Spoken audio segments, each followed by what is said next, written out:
This is the Barbados Today afternoon news for Thursday, October 19. Thank you for joining us. I am Marie-Claire Williams.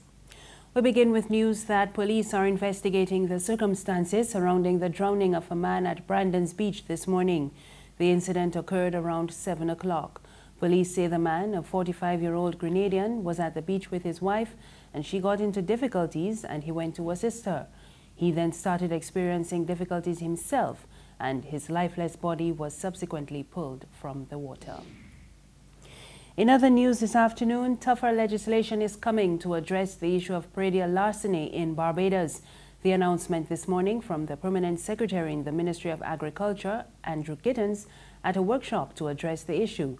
It was hosted by the Ministry of Agriculture in partnership with the Food and Agriculture Organization and Inter-American Cooperation on Agriculture.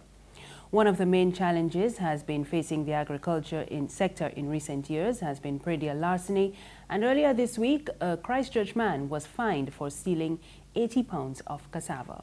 The Ministry of Agriculture, Food, Fisheries and Water Resource Management is determined to bring praedial larceny under control and ensure that it ceases to be a threat to the island's food and security and an obstacle to investment in the sector. In this regard, the Cabinet of Barbados will be shortly asked to consider the protection of agricultural products under Bill 27 and the protection of agricultural products under Stock Regulations 2017 and agree that the legislation should be in the Parliament of Barbados. Bishop Charles Jason Gordon of the Diocese of Bridgetown has been appointed Archbishop of Port of Spain. He succeeds Archbishop Joseph Harris, who resigned in March when he turned 75. Archbishop-elect Gordon was ordained a diocesan priest in 1991 at age 32. He told a press conference in Port of Spain this morning that he hopes to be as effective as his predecessors when he assumes his new duties.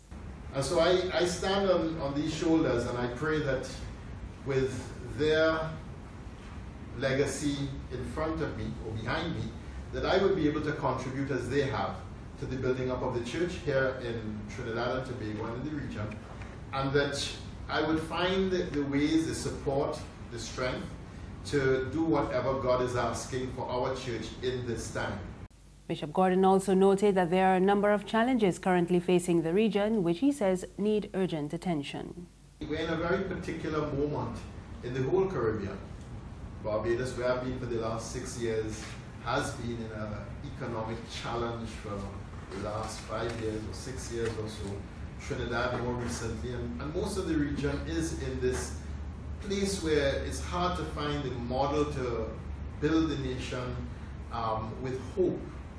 And so I am very aware that although I knew the Archdiocese very well 6 years ago, so much happens in 6 years that I need to come back and learn this place, Trinidad and Tobago, learn this church, and find out the new reality of the church and of the diocese and of the country, so that I can find a way to do whatever is required for the good of the people of Trinidad and Tobago and for the deepening of the church here in Trinidad and Tobago. There's regional and international news after this short break.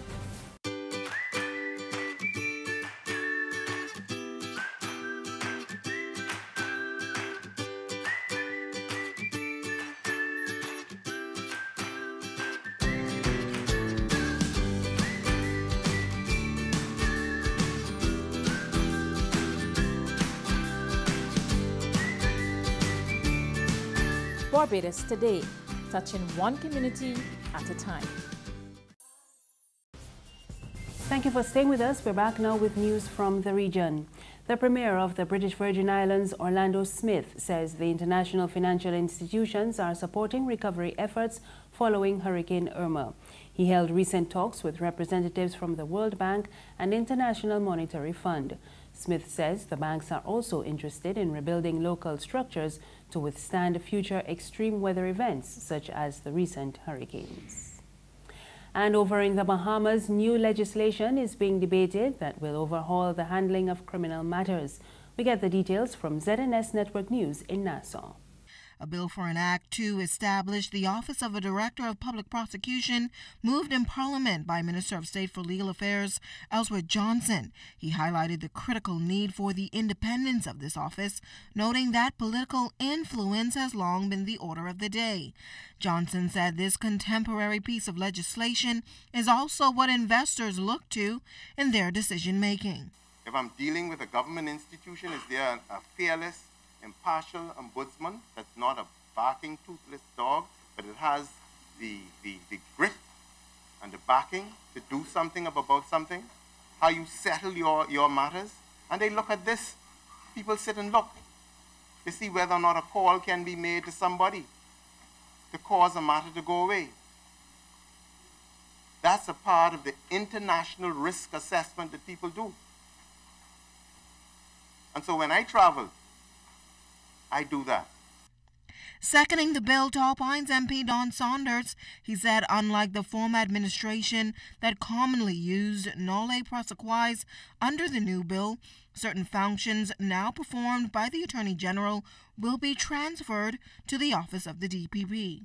While the Director of Public Prosecution has the power of directions over criminal matters, the ultimate power to overturn or change that direction, and only in specific circumstances, still lies with the Attorney General.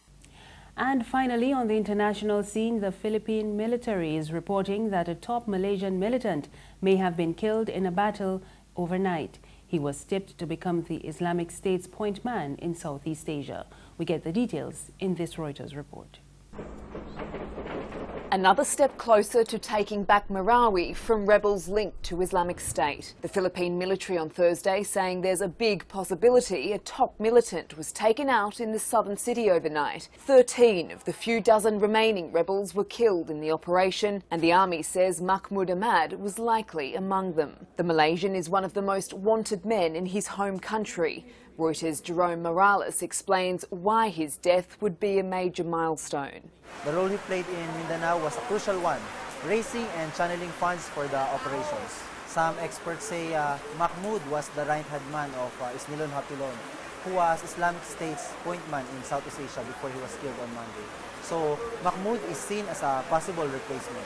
This video shows the two men sitting side by side plotting the Marawi siege, which has lasted for 5 months and seen more than 1,000 people killed. But while President Rodrigo Duterte declared the city liberated on Tuesday, the battle goes on. 20 rebels were killed in the past 24 hours. The military had earlier said about 20 to 40 remain, so the number is dwindling. However, it is believed that there are about 20 hostages, which could slow down the operations. But although several core leaders are dead, it's likely that there are plenty of more radicals ready to step up. Security experts say Mahmoud learned how to make bombs in an al-Qaeda camp in Afghanistan, and that his death would be a major blow to any effort by IS to establish a presence in the southern Philippines. That's news this afternoon. Remember, there's more on our website, www.barbadostoday.bb. You can also subscribe to our e-paper, email updates, and like us on Facebook. We're on Izumi Media in bus terminals and on Screenplay at supermarkets and gas stations near you. You can also find us on Mix 96.9 FM. I am Marie Claire Williams. Good afternoon.